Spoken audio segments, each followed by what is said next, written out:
Please subscribe and don't forget to press the bell icon to get notified whenever we upload a new video. Good afternoon. You're with us here on a fresh new edition of Midcap Radar.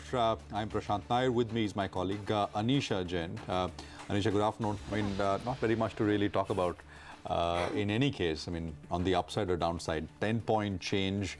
But, you know, compared to yesterday, it's still better because, I mean, yesterday we completely were washed out, especially mid-caps and small caps. Today, that is not the case. Another hour and a half left to go. Let's see if we can pick up a trend on either side, up or down. Doesn't look like there is very much to go for the market to go on the upside.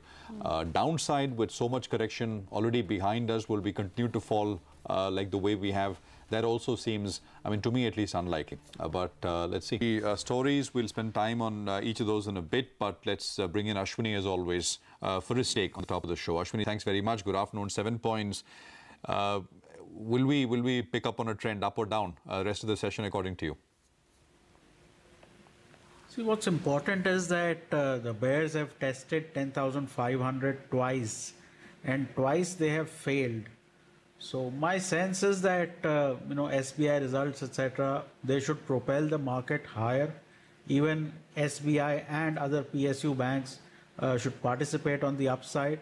And today, you know, today is the day where you could really pick up and have a strong closing for the day, contrary to the weak closings that we've had earlier. Now, while that does not mean a whole lot in the longer context, but you know, that's a 100-point sort of relief rally, and then possibly at higher levels you could get selling again. So right now, you know, the space where news is expected and probably you know, well discounted, that's where you should get long. PNB is a buy with a stop of 76, target of 88. SBI is a buy with a stop of 240, target of 254. And Tata Motors is a buy with a stop of 304, target of 321. Okay, thanks very much, Ashwani, for that. We speak again on the top of 2:30, and when we will ask you for your opinion as we go into the last hour of trade. For now, I mean, it's still 9-odd-point change. You know, just a couple of sectoral indices before we get you some opinion on the market. So if you can have these sectoral indices, Nifty Auto, I mean, that is up about 1.7%. So, for example, yesterday we just had the PSU index, PSU bank index, which was up some 2.5–3%. Everything else was down and out. Pharma was down 3%. It's a bit more balanced today on both the up and the downside. So autos are doing okay. I mean, you got the metal index, which is up about 1%. Real estate index is up 1%. So I mean, actually I can count 3 indices. You throw in the media index as well. So 4 sectoral indices which are up over 1% in trade. On the downside, the energy index is down about 1/3%. I mean, there's not very much. FMCG is down, energy is down, IT is down, but all these losses individually are less than 0.5%. So I mean, it's more flat than meaningfully down or anything of that sort. We'll come to stocks as well in a bit, but let's get you some opinion. Russell Napier of Electronic Research Interchange says that he worries about a world where something has to be liquidated to fund governments. He adds that US bond yields are looking quite attractive. Listen in. Through my entire investment career, really the US government has been primarily funded by foreign and local central banks. And the central bankers don't have to sell anything to buy treasuries and fund the government. They print something. And we are now living in a world where central bankers are net sellers of treasuries.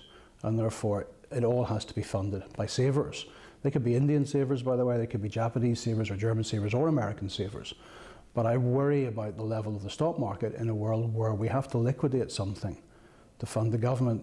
That's it. Savers have 2 ways they can fund the US government. Save more, which is bad for growth, or sell something else to buy treasuries. So I think the concern is not directly on US growth, but it's what might happen to other asset prices as they are liquidated to fund this huge supply of US treasuries.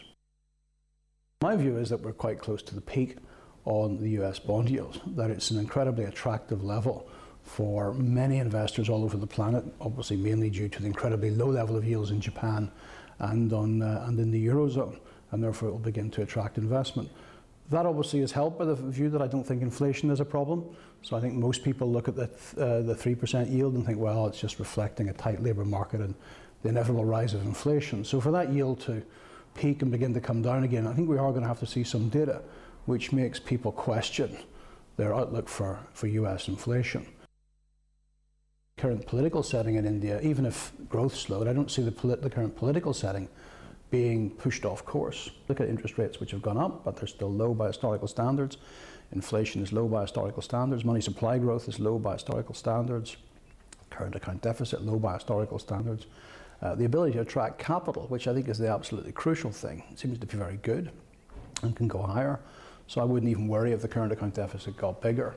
I think the policy settings are attracting capital. The Nifty is still at around the 10,530 mark. A couple of stocks that deserve mention. Tata Motors had seen a sudden spike earlier. It is again seeing another spike now, up around 5%. The Bajaj Group stocks have been doing well, the Bajaj family stocks.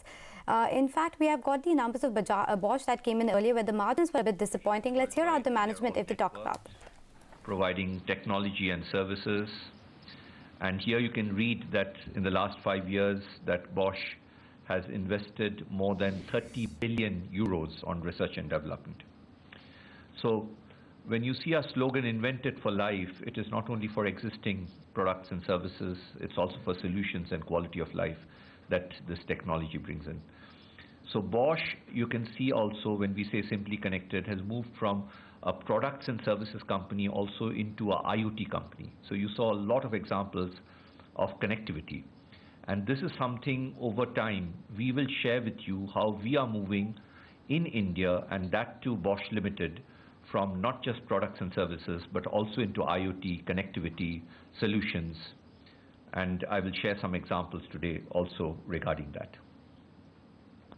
So something about the Bosch Group, the key figures, our parent has a calendar year, so 2017, so more than 4 lakh associates working for Bosch Group in over 150 countries. The turnover is 78 billion plus euros.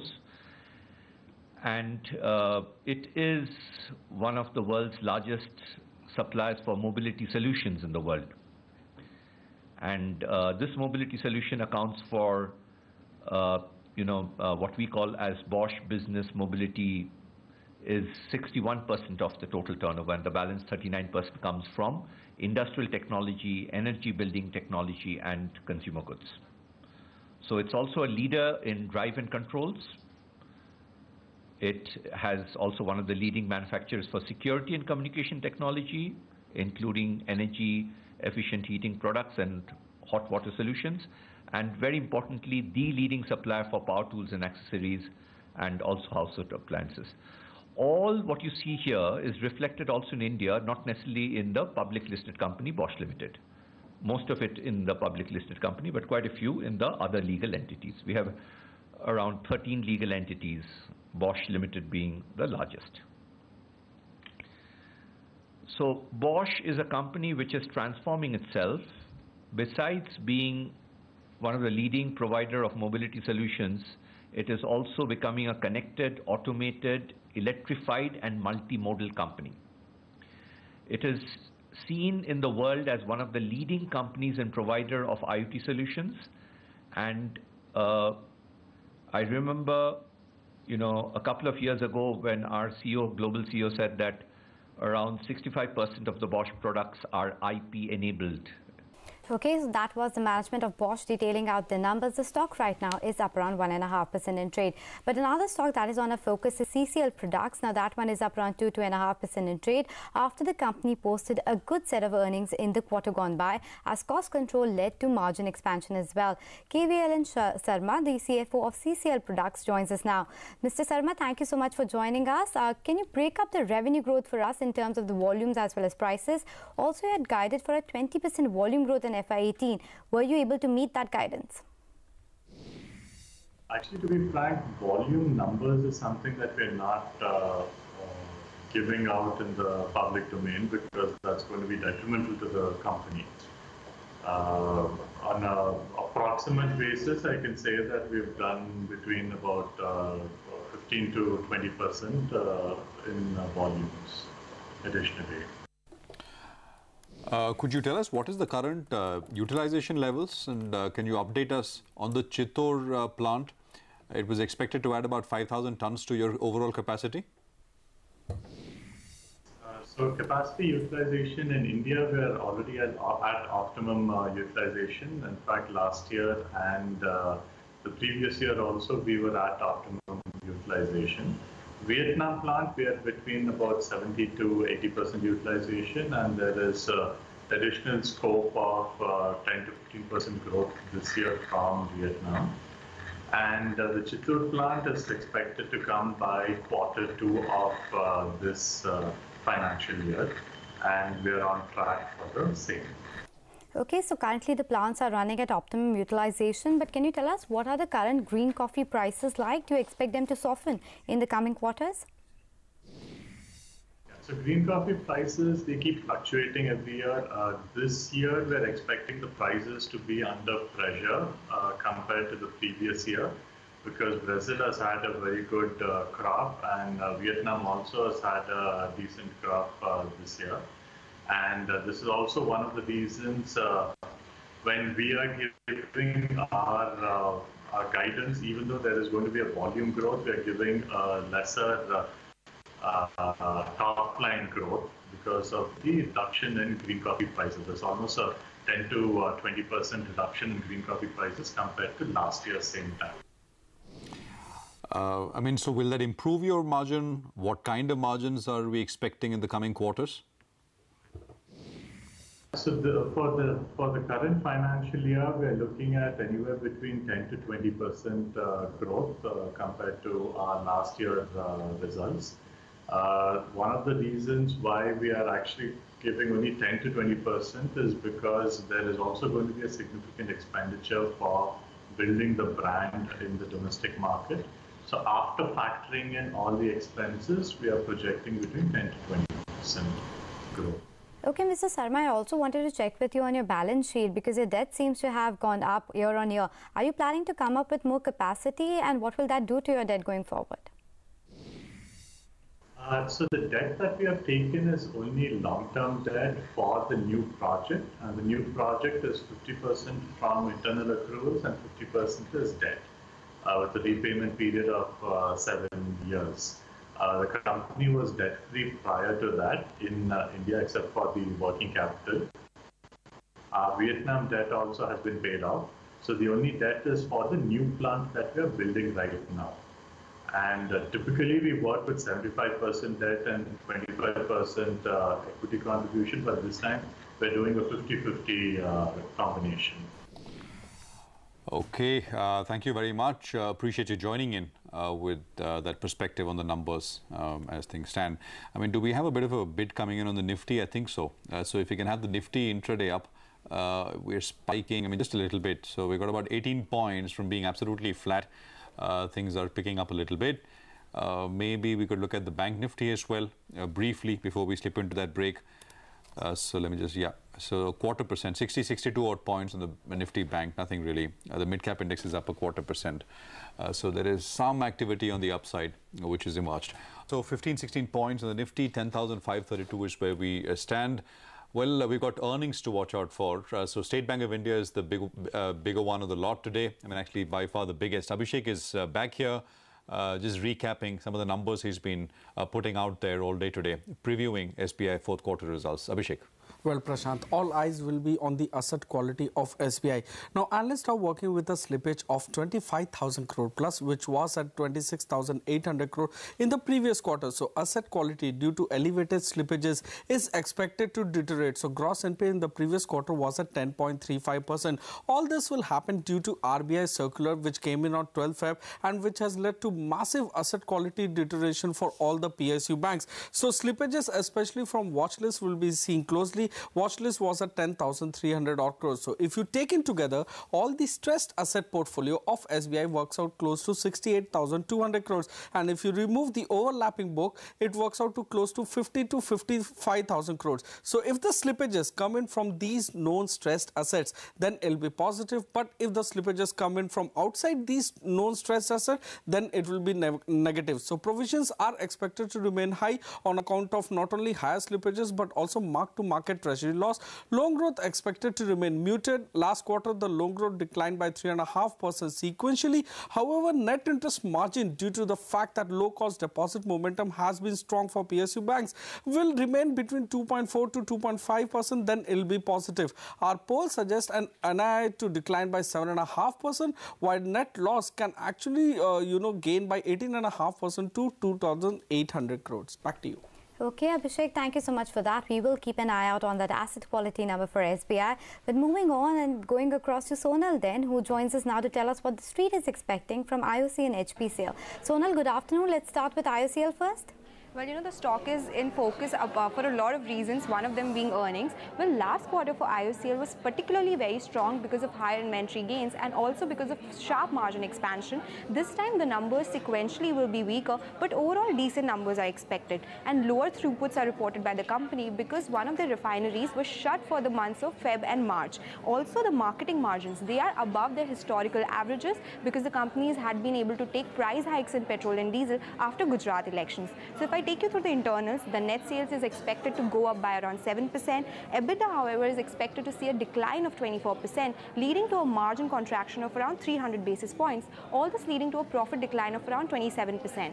But the main number remains the gross refining margins that we're expecting to be around that $6 per barrel mark. Remember, last time we had inventory gains of around $6 per barrel. That took the total GRM number to $12 per barrel. Also, we are expecting sharp decline in EBITDA, which will be driven by lower gains in forex loss this quarter, and the lower refining contribution will be there, but that will be offset by the higher marketing margins that we'll be seeing.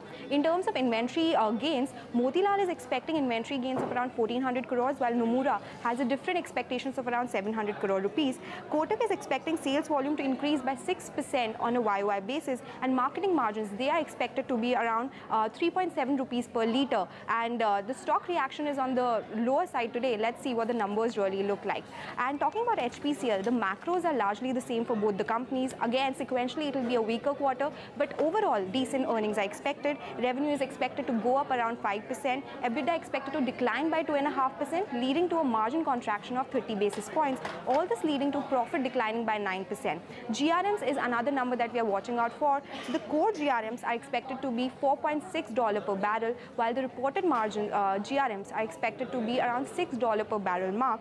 The inventory gains are expected to be at 250 crore rupees versus 1500 crore rupees sequentially, and marketing margins, they are expected to be at 4.3 rupees per litre versus 3.1 rupees per litre sequentially. Also, the reported GRMs that I spoke about will be around $6 per barrel. Back to you. Okay, Sonal, thanks very much for that. I mean, so some of these numbers we'd, of course, have to watch closely when they come out, and we'll have our team back to discuss that. There is a flash at the bottom of the screen. This is sources on Air India. Okay, it says whether the highest bidder will be the successful bidder is subject to some approvals. Jet Airways has not sent any informal interest to the ministry. So that's essentially the information which is coming through at this point. Government retains the right to sell or not sell Air India if the bid price is inadequate. So essentially saying that while the process of sale of Air India is on, and the documents etc. are out and being evaluated, finally, I mean, the government will retain the right to go ahead with the sale depending on the offer that they get. They don't have to do it, essentially, is the message coming in from the government. We'll be able to decide on the highest bidder for Air India by the end of August, is the other sort of piece of information which is coming in. This is all source based on Air India. So for now, the market is looking better than what it did at 1:30 when we started the show. We were flat. We got 20 points now, so let's work with that. From Anisha, me, everyone on the team, thanks very much for staying with us. We will come back. Your stocks will take all the action forward.